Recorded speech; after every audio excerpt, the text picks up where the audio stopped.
About Hillary's email scandal, you'll be surprised. Envision a situation where Hillary, Bill, Lynch, Obama, Comey, Wasserman Schultz, Holder, Jarrett, Aden, Weiner, and a few more that ought to be added to that rundown are for the most part sitting in circles simply taking a gander at each other, pondering who may be the first to admit and uncover confirmation of violations, trying to remain out of prison by turning state's proof. Simply contemplating that gives you a chance to feel the exceptional strain that would be in the room.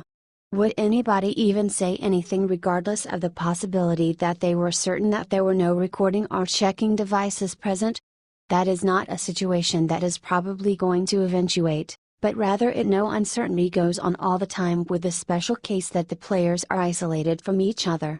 With FBI investigations progressing, how do these individuals discuss safely with each other given the likelihood that the FBI has consented to tap their telephones or screen their email as a component of the continuous investigation? We may discover soon, as previous Attorney General Lynch has uncovered, that she utilized an homme de plume, Elizabeth Carlisle, when taking a shot at Hillary's email scandal case. Could this have been an exertion by the then Attorney General to obstruct an investigation concerning any wrongdoings Hillary may have conferred while Secretary of State? Assuming this is the case, would we be able to have proof of Hillary's guiltiness, as well as of an Attorney General impending justice? Exactly how turned were things amid the Obama administration? Evidently, the fact of the matter is somewhat appalling. Like her predecessor, Eric Holder, former Attorney General Loretta Lynch used an email alias to conduct government business, the Daily Caller has confirmed. Several of Lynch's emails were included in 413 pages of Dodge documents provided to conservative groups Judicial Watch and the American Center for Law and Justice. Both groups have filed lawsuits for records regarding Lynch's controversial meeting with President Bill Clinton at the Phoenix airport last June 27. Using the pseudonym Elizabeth Carlisle, Lynch corresponded with Dodge press officials to hammer out talking points in response to media requests about the meeting. The tarmac encounter attracted criticism from conservatives because Lynch oversaw the federal investigation into whether Hillary Clinton mishandled classified information on her private email system. The meeting was not revealed by Lynch, Clinton, or the Justice Department, but by a reporter in Phoenix working on it. Source: Daily Caller. Presently we are not managing boneheads here. Plainly Lynch, and Bill Clinton, so far as that is concerned, needed to realize that private meeting in a private plane on the landing area between the Attorney General and the spouse of a lady under government investigation would look extremely suspicious. However, they directed the meeting at any rate. Also, we should trust the story that all they discussed were grandkids. They take us for fools. On the off chance that it was simply an honest discussion about grandchildren, why not direct it via telephone? Why chance causing an episode and the inconvenience joined to it just to chit-chat about nothing vital? Obviously, the main clarification for this meeting was a serious discussion of the serious investigation, including charges that Hillary infringed upon the law with her private email server, and in an intense manner. The Federalist takes a much more grounded position on the matter of the private meeting between Mrs. Lynch and Mr. Clinton took after presently by then FBI Executive Comey's declaration that he would not seek after charges against Hillary. Lynch was caught holding a secret meeting with Bill Clinton aboard a private plane on a tarmac in Phoenix last year as Clinton's wife pursued the presidency and amid ongoing investigations into a private, unsecured email server, which she illegally used during her tenure as Secretary of State. Soon afterwards, the former Attorney General reportedly used the pseudonym to coordinate a narrative about a meeting with Department of Justice officials, Chuck Ross at the Daily Caller reports. Also shortly after the private plane meeting, former FBI Director James Comey announced that the agency would not pursue a case against Clinton, despite admitting he had enough evidence to do so. A month later, Lynch announced the Dodge would not investigate the Clinton Foundation's relationship with the State Department during Hillary's tenure, despite the FBI's recommendation to do so. The chain of events caused many to question Lynch's motives, as it was also widely reported that Hillary planned to keep Lynch as Attorney General had Clinton won the election. Source: The Federalist. This whole story, including the two Clintons, Lynch, Comey, and others smells of collusion and corruption. Amidst a campaign for president, an investigation is launched into Hillary Clinton's email server, which it turns out contained unsecured classified documents. Next, the lawyer general has a private meeting with hopeful Hillary's husband, as far as anyone knows, to talk about grandchildren. Presently, the executive of the FBI declares that while Hillary was neglectful in her treatment of messages and reports on her private server, he would not seek after charges. We should trust this line. All things considered, maybe that is the thing that we should accept, however rather we are calling foul. Nobody aside from the most credulous or a confirmed Hillary admirer would purchase that accumulation of tales. Rather, a few people have a considerable measure of implicating confirmation to stow away. The inquiries are when, by whom, and in what shape the discharges will take. We watch this story with incredible intrigue. What do you think about this? Do not hesitate and write your thoughts in the comment section below. Thank you for reading. The Daily Caller, The Federalist.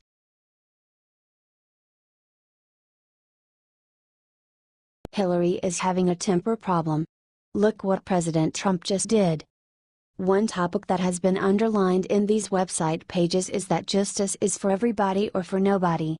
The possibility that one can move sufficiently high on the political stepping stool to be past the range of the law is savage.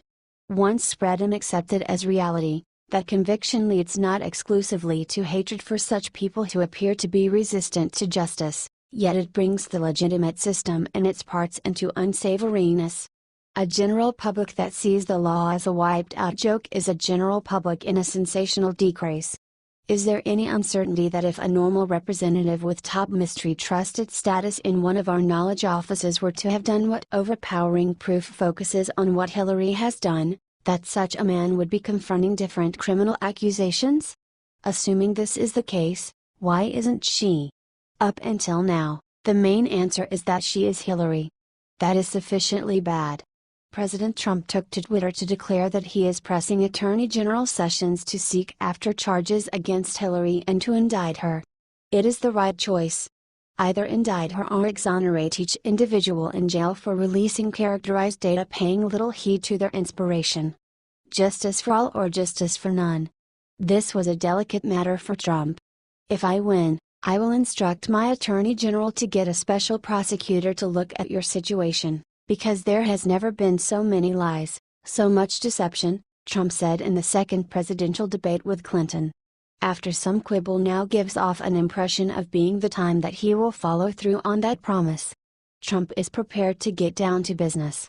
Something at which he ought to exceed expectations given the troublesome and serious transactions that have been a standard component of his business life. Sessions may have made comments showing that he was uncertain whether he ought to be the one to seek after charges against Hillary, given that he contradicted her bid for president. All things considered, if the Attorney General isn't the individual to do as such, maybe he could show who should.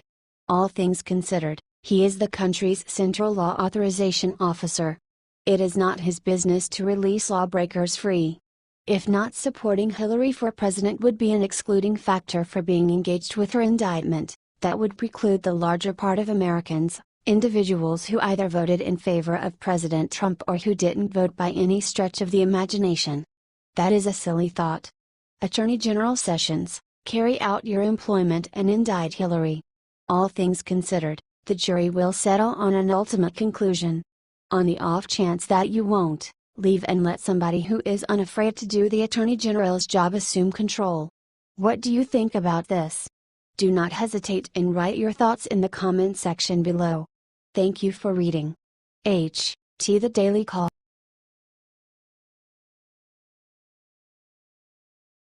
Shocking new evidence ruins Obama cronies. President Trump was right all along.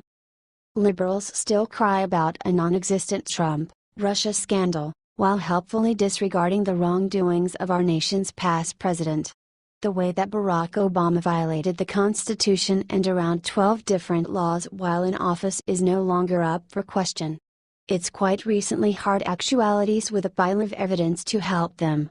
What's more, when Donald Trump started his keep running toward the White House, everybody knew the Democrats, headed by Obama, obviously, would successfully remain in his direction. This incorporates election fraud, which has completely exploded for the current year because of Trump's internal investigation that has officially demonstrated Democrats drove a huge number of illegals to the surveys. In any case, even before that, we heard whispers of Obama and his associates keeping an eye on Trump and his progress individuals. Presently, we have more proof to help this hypothesis.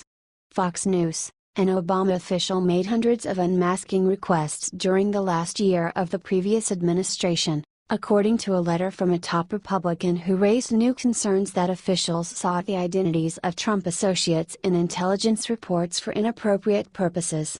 Unmasking refers to the formal request to identify the Americans in an intelligence document. House Intelligence Committee Chairman Devin Nunes, R. California, has blamed Obama authorities for burrowing around for the names of Trump's transition team, and no less than one authority made hundreds of solicitations in this vein. Nunes said Democrats had zero justification for doing this, and three of the nation's greatest big cheeses give off an impression of being included: previous CIA Chief John Brennan, previous National Security Advisor Susan Rice, and previous UN Envoy Samantha Power. The last has all the earmarks of being at the focal point of Nunes' accusations. Essentially, these insiders endeavored to keep an eye on Trump's team by looking for information within intelligence reports, and truly, there was no other explanation to jump into those reports, as per Nunes. Moreover, it's attainable that such data could be leaked to the press, yet another enormous issue the White House has had for the current year. What's more, who is in charge of the majority of this? Believe it or not, the Democratic National Party, whose best individuals can't maintain a strategic distance from features of flawed or even criminal conduct. When are these individuals going to begin paying for their violations? All the more critically, when will a greater amount of America realize they've been lied to and controlled for over 10 years? What do you think about this? Do not hesitate and write your thoughts in the comment section below. Thank you for reading. T. Fox News.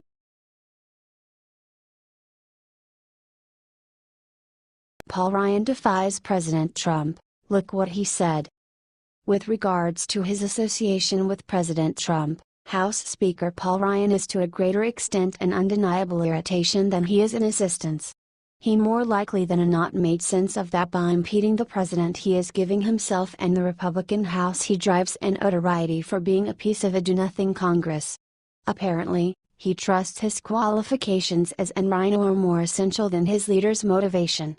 In any occasion, he is, no less than, a failure to conservatives. Review that he was chosen to the position of the Speaker in the fallout of the resignation of previous Speaker Boehner, another Republican who experienced considerable difficulties. This conservative thing right. Review additionally that Ryan was Mitt Romney's running mate in 2012. So it is absurd to anticipate that Ryan will be a reliable conservative. It's simply not in his blood. Ryan's most recent cleanup with the president includes the president's immigration agenda. In particular, Ryan contradicts President Trump's intent to forbid lawful migrants from getting welfare benefits for the initial 5 years they are in the nation. The thought is to safeguard that the individuals who arrive here lawfully can act naturally, supporting it bodes well. Consequently, Ryan contradicts it. House Speaker Paul Ryan, seems to want struggling working-class Americans to stay poor, saying he is opposed to President Donald Trump's proposed immigration cuts. Trump, along with Sens. Tom Cotton, RR, and David Perdue, RGA, this week introduced the RAISE Act, a largely merit-based immigration program that aims to protect the U.S. taxpayers and American workers by reducing legal immigration and putting upward pressure on wages. Ryan's not content with this. What's his concern? I just think arbitrary cuts to legal immigration do not take into account the economic needs as the boomers are retiring, Ryan told the Milwaukee Journal-Sentinel on Friday afternoon. With baby boomers leaving the workforce, we will still have labor shortages in certain areas, and that's where a well-reformed legal immigration system should be able to make up the difference. So Ryan trusts that legislation intended to build a level of assurance that legitimate outsiders are employable and not prompt welfare cases is a terrible thing. How does including outsiders who draw welfare benefits help Americans? Obviously, it doesn't. Breitbart News' John Carney's analysis has determined that the bill, which would cut legal immigration into the United States by half, and grant entry based on education, the ability to speak English, and job skills would actually make the working class Americans wealthier because the gross domestic product per U.S. resident would grow. It would be extremely invigorating if those on the left, and in addition rhinos like Ryan, would begin concentrating on approaches that would profit working Americans, so their earnings and riches can develop. Working class Americans don't have a lasting pay of the level that a previous congressman or congressperson draws. Officials occupy an altogether different world from whatever is left of us. In any case, that is another issue for some other time. At the present time, there's work to be done in remedying Mr. Ryan's faulty positions. Or, then again, perhaps now is the ideal time just to replace him. What do you think about this? Do not hesitate and write your thoughts in the comment section below. Thank you for reading. H. T. Breitbart.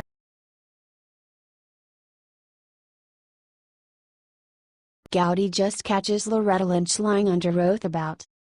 Recently the news broke that previous Attorney General Loretta Lynch had been utilizing a personal email utilizing her grandma's name, Elizabeth Carlisle, to send Dodge-related messages concerning the meeting that she had on the tarmac with previous President Bill Clinton. That all by itself would be terrible, demonstrating a shameful utilization of email. Putting Dodge data in danger over an unsecured server, much the same as Hillary Clinton. In any case, there's considerably more. Presently you may not review Representative Trey Gowdy, RSC, addressing Lynch in this video.